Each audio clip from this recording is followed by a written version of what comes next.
God, if you told me that one of my favorite games of all time would be getting a prequel, I would be ecstatic. Now, if you told me it was in the style of Hyrule Warriors, a game franchise I never experienced, I would be a bit concerned, to be honest.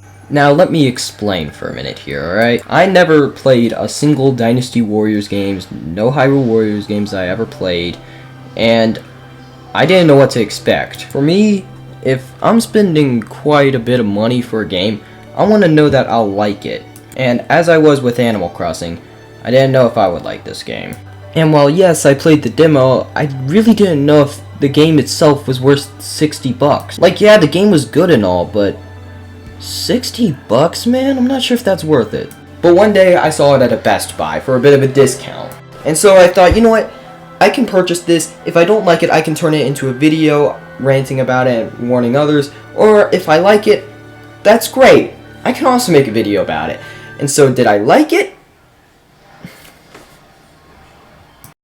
Cut the sad music, because yes, I did enjoy my time with Hyrule Warriors Age of Calamity. Is it the best game I've ever played? No. But if you just wanted to hear a short minute, yes, the game is worth it. But only if you find it worth it. You could hate this game entirely. That is completely possible. However, this is my review, so I'm gonna talk good things about it. Cool. However, I want to start this review off by talking about the story of the game. And I know what you're thinking. Yes, there is a timestamp right here. Alright, go check that out if you want to avoid all story spoilers. However, I will be warning you, there will be gameplay spoilers in this video, such as characters or different levels that have not been shown in the trailer. So that is your warning. If you don't want any spoilers for the story, skip right here. If you don't want any spoilers for the game itself, leave the video. Alright, thank you for stopping by anyways. But with all those gone, let's talk about the story. I mean, the first thing we see in this story is a Star Wars droid. Merchandise. And it turns out this little droid is named Tarako, and he's a guy that time traveled when everything was getting destroyed. So when Link finds him in the middle of a playing field when they're trying to prevent the calamity, and summons a tower out of frickin' nowhere, like bro. However, when the game finds this guy and reads its files, revealing that, yeah, they lose the battle. Their goal is to try to do everything in their power to prevent this crap from happening. And I gotta say, after that, the story kinda goes on autopilot for the first half of the game.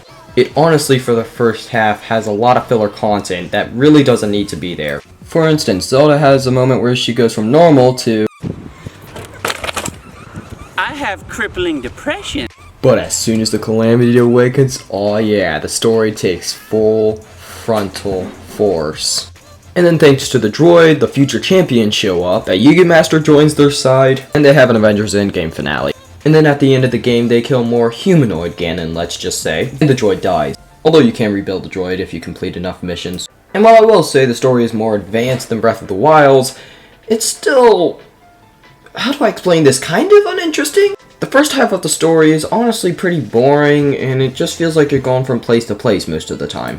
And while I did enjoy the second half of the story, the first half just leaves me with a mediocre taste in my mouth. And it's not that it's a bad story, because there's a lot of great moments throughout this. But that first half felt so repetitious story-wise that when the second half rolled around, I still couldn't call it a great story. So overall, it's a serviceable story. Nothing more, nothing really less either.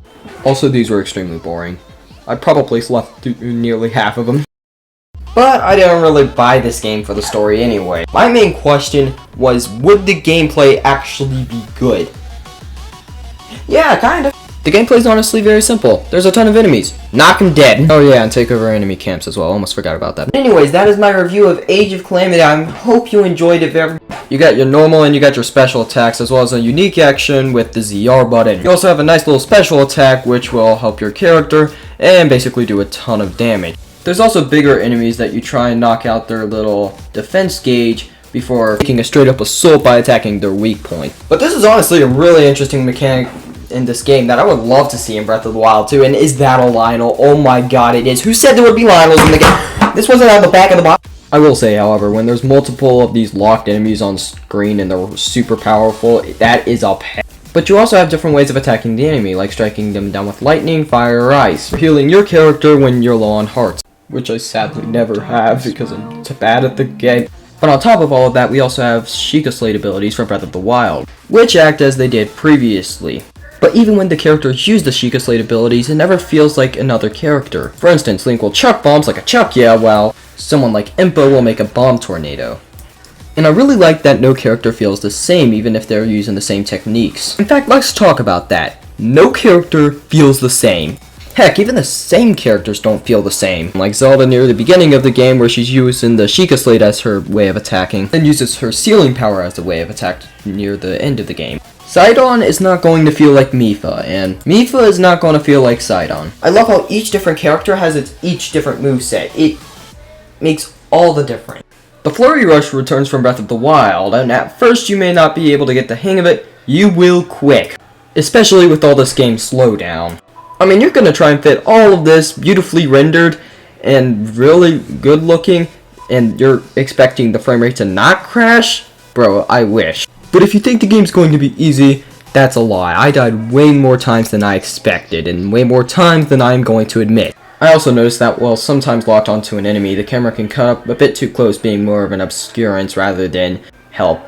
The game also doesn't have as memorable music, which I found surprising, since Breath of the Wild's music was incredible, and since this game borrows most of it, I thought it would be really good. And I think the reason why is because Breath of the Wild was more atmospheric music, and it suited the tone of the game. However, I think the reason why the music suited Breath of the Wild and not this is because this is an energetic game. An energetic game needs the music that you're hearing in the background of this video. Energetic music. I will say the boss battles in this game are great, and while I can't show many of them because I don't really want to spoil too much for you guys, they are still great. Now on the Divine Beast. Alright, well look. When I first heard about these sections, I was pretty unsure if they were going to be good or not. And to me, these felt like the least engaging part about this game. And while I know it was probably impossible to design them any other way without them feeling fulfilling, they're really easy and they get pretty boring pretty quick. It's kind of interesting how the normal Hyrule Warriors is very interesting to me, and yet playing as giant unstoppable beast of destructions doesn't really make me feel like I'm playing an in-depth game. Me and my friend also tried out the 2-player mode, which is alright. I mean, it works, it's serviceable, but the frame rate basically crashes. But I suppose the real question is, should you buy Hyrule Warriors Age of Calamity? And my answer is, it really does depend. I think you guys should play the demo first before playing the game itself. If you like the demo, you're gonna like the game. If you didn't like the demo, the game itself is not gonna change your mind. But even if you did like the demo, full price for this thing? I wouldn't recommend it. Get the game at a price drop. It won't hurt. But with all that said, thank you guys so much for watching. I very much appreciate it. And I'm so glad you stuck out through the end, because nobody else ever does. But anyways, have yourself a fantastic night, and take care. Please help me, I haven't left my editing room in a week.